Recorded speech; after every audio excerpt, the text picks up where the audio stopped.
So here's the amp. RR Racing tells you nothing about this at all.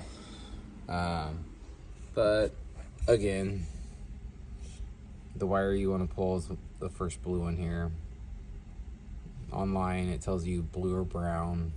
I pulled brown, checked power, had power, so I tapped into brown. Couldn't figure out why anything works. I'd already soldered it. 4 hours of my time is gone. But so don't do that.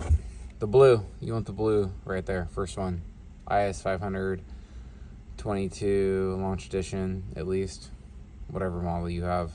Not entirely sure, but it works on this one.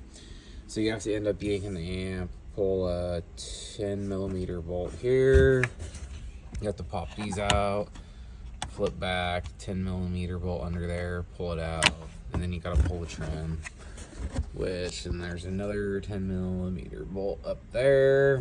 Pull that out, yank the amp out, undo the harness, tap into that blue wire, and then run it through your trunk here, down through the grommet. It'll split with the wiring that they send with it. And then you should be good to go.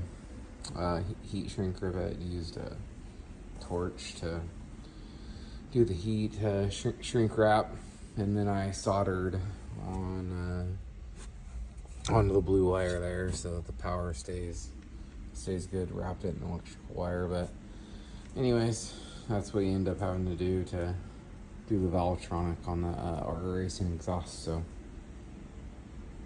good luck.